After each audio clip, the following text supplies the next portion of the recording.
Everyone, and welcome back to the channel. I hope you are all well. We're back with another main video today. So if the lighting's a bit not the greatest, it is starting to get dark of course, but longer nights are coming, summer's on its way, so that means, well, this season, two things for football fans. First of all, Euro 2024, which we're all excited for, but second of all, the summer transfer window. That means, money's going to be spent. Hopefully it's better than the one we had in January, but also we will see probably some teams break their transfer record as well. So it got me thinking. I've got a tier list here. We love a tier list on this channel. So it got me thinking, going to rank every Premier League's record signing. I've got them in four categories. You can see you've got money well spent, decent return, massive letdown, or massive flop. All speak them for themselves really, but let me know what you think when I get into it and see if you agree with any. First off, we've got Ryan Brewster for Sheffield United, and he's got to go massive flop, hasn't he? Feel bad, of course, he did come through with Liverpool. Of course, there's that infamous video of him in the barbers when he goes Champions League medal on, even though he didn't participate. Didn't work out for him, of course. Then went on loan at Swansea during the COVID season. Had a really good season under Steve Cooper, helping them get to the playoffs. Sheffield United come calling. You thought he might be a success, but it hasn't worked out for himself. The amount of appearances and goals he's got for Sheffield United isn't what you'd expect for a record striker as well, record fee for a striker. So yeah, sorry Ryan, got to go massive flop. So not to the best of starts, and now we have got Matthias Cunha of Wolves. Yeah, probably too early to judge. I know he joined on loan and then the move was made permanent.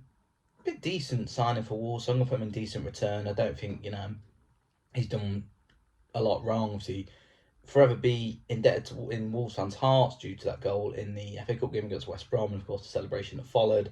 So yeah, don't think it's been money well spent so far. It's been probably too soon to judge on that, especially too many great appearances. There's been a couple, of course, but I don't think again he's a waste of money either. John Mikel Seri next, and I'm going to put him in massive flop for Fulham. Surprising that this transfer happened quite a few years ago, and Fulham are still yet to bring in another player for a higher price than John Mikel. So I think it was only 25-30 million, especially now the money they recruit for Mitrovic and the way football is now. So yeah, he's their record sign still, and he's quite disappointing. I think for Fulham fans, he was linked with the likes of Barcelona. He came through Nice. He was playing great football with Nice, and then ended up at Fulham. As soon as he got relegated, he jumped ship, and now he's playing on loan at Hull. Didn't work out for himself. Don't think Fulham fans, of course, when they signed someone who was linked with Barcelona, you expect him to do well. No, massive disappointment. Fulham got relegated the season he signed. He went, and now he plays in the Championship. Talking of actually John Mikel Seri, we now have got Ibrahim Sangare of Forest. So it isn't Morgan Gibbs-White. I think it will go to Morgan Gibbs-White sooner rather than later, once certain appearances, etc. hit. But at the moment it is Ibrahim Sangare who Forest signed. The summer transfer window just gone at the start of the season from PSV. Yeah. Actually, I'm not going to put it... Yeah, I'm going to put it in massive flop, actually. I was going to move into massive let that. Yeah, it's massive flop for me. Forest played Crystal Palace last weekend, and he got got cheered when he went off the pitch because he just had a shocker for £32 million. It looked like there was rumours that, of course, we had Selburn Johnson as to fit in with FFP and also to get Sangare off the line. He's had his injury problems, hasn't been fit, come back from the AFCON again, and he's just not been the successful we wanted. People call Ryan Yates, but Ryan Yates is getting ahead of him. Youth Academy product, who again, as I say, people are critical of him, and he's not doing the role justice for Forest. So massive flop. It does feel a bit like Seri, to be honest. I've said this in the past. He was linked with big club Sangare and moved to a bottom end Premier League club. They're in a relegation battle, and I guarantee you, if Forest do go down this season, he'll be one of the first ones to jump ship. Next, we have Paul Pogba. You know what? I'm going to put him in massive letdown. I don't feel like he deserves to be in massive flop. The money they paid, yes, but he had some good performances for Man United. He won a Europa League with them. Of course, his career hasn't gone as he probably planned. That doping ban he's got now. Probably will see him either go to Chinese Super League, Saudi Pro League maybe, etc. before the end of his career if he doesn't decide to retire, or of course appeal the ban. But yeah, I don't think he was Massive flop for Man United. Do I move him down?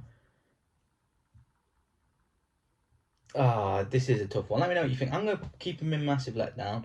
There was so much hype about him coming, and then of course, I think his career maybe just might save him from that. There were performances in there for Man United, like the people have put in the massive flop category. There was no standout performances from them. So I put him in massive letdown, but let me know what you think.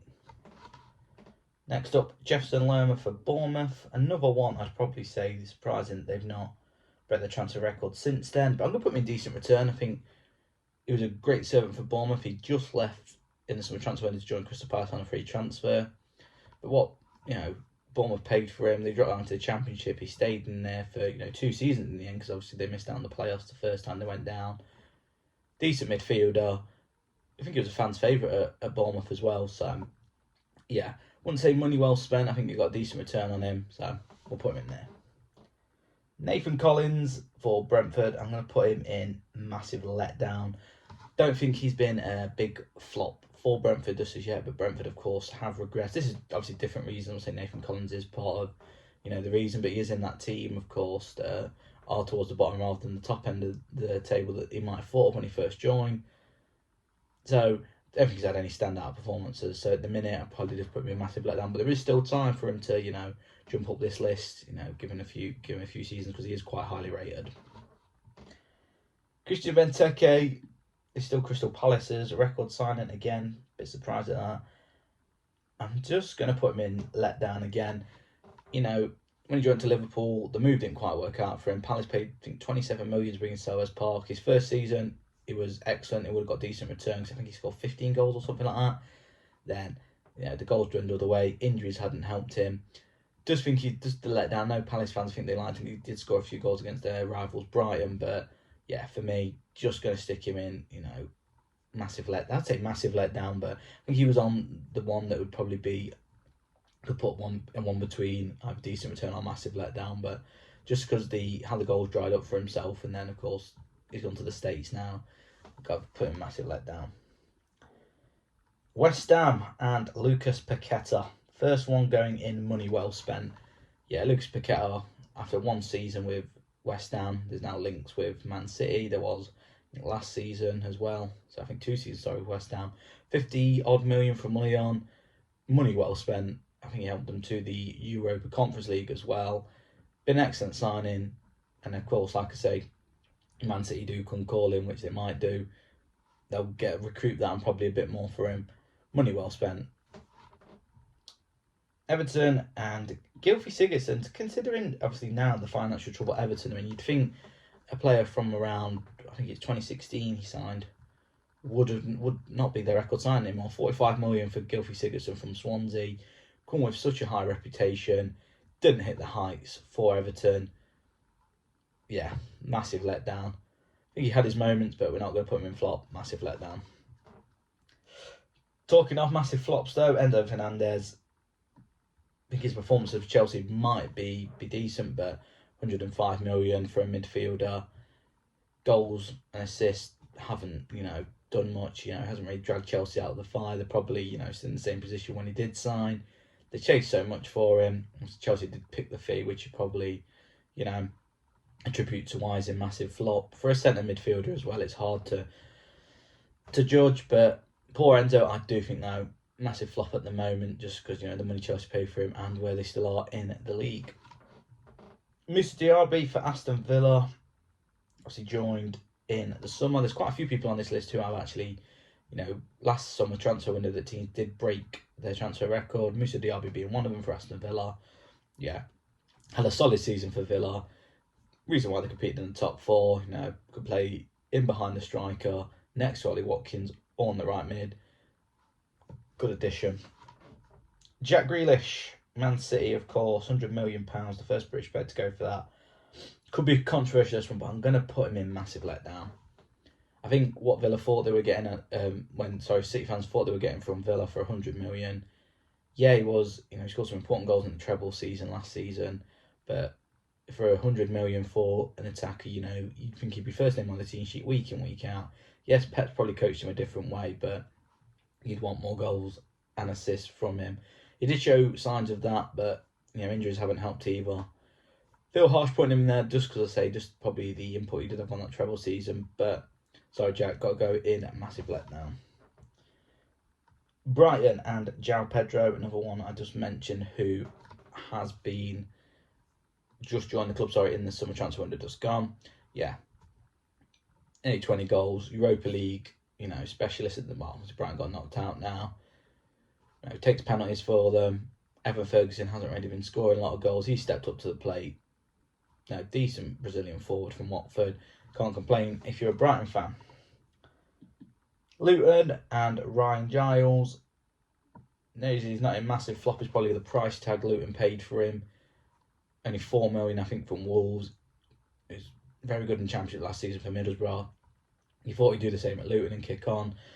No, in the end, he's been loaned out. I think he's on loan in the Championship now with, I can't think off the top of my head who he is, but he is on loan in the Championship again, rather than playing Premier League football. Alfred Dowd's replaced him, who they didn't pay as much for on paper as from a Luton perspective as they did for Ryan Giles. Thought Ryan Giles would be progressing this season as people thought he would after that loan spell, but no.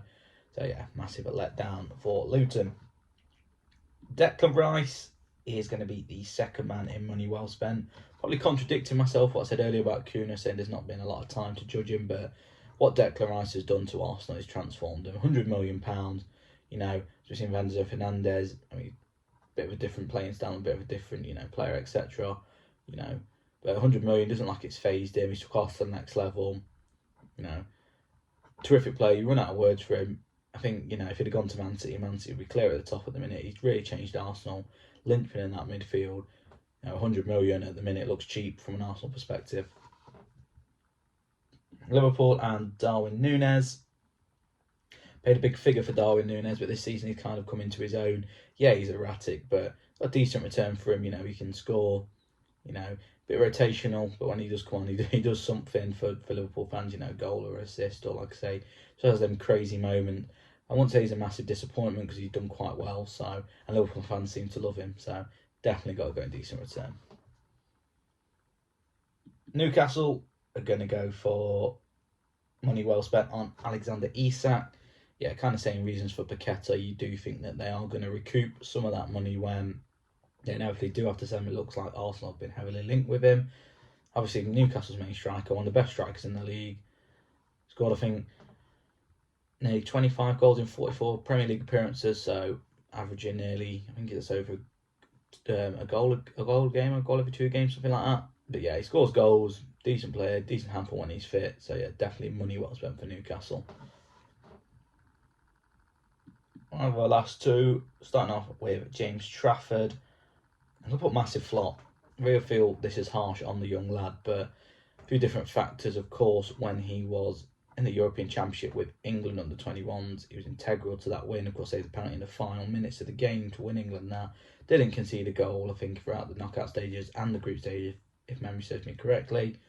He went to Burnley from Man City, he thought that's what Vincent Kompany wanted. He dropped, Aaron Muric, who was a decent keeper for them last season in the Championship. Trafford come in, shiploads of goals, and now has been dropped. And coincided, since he's been dropped, Burnley have actually, picked up a fair few points. I don't know whether or not blame Trafford on that, but you thought, it's only come from Man City, who, decent buy, a decent summer, would have hit the ground running. Yeah, it's difficult for a goalkeeper in a relegation battle, but I thought James Trafford definitely would be doing better. And finally, Tottenham, who I don't think he'll be the record side for much longer, surely not. Tango and Ndombele, yeah, massive flop. You see what he does now, and Ndombele, I think he's in Galatasaray. There was a picture circling a few weeks ago, or a few months ago, out of shape. Didn't really do a lot for Tottenham. What else can you say apart from a massive disappointment on the Tottenham side? But there we have it. There is my list for the players who I do think, the record signings for each Premier League club. Let me know what you think. Do you agree with any? Do you disagree? There was a few hard ones in there. I was surprised as well, some of them who are the record signings. I do see some of them getting broken, and as I say, you never know, some of them could have a career arc where they move up in this list, in my opinion. But that's what I think. Let me know what you think. As always, if you like what you see, do give us a follow. Follow us on social media. Join the journey. Links in the description for all that. Thanks again for watching, and I'll speak to you all in a while.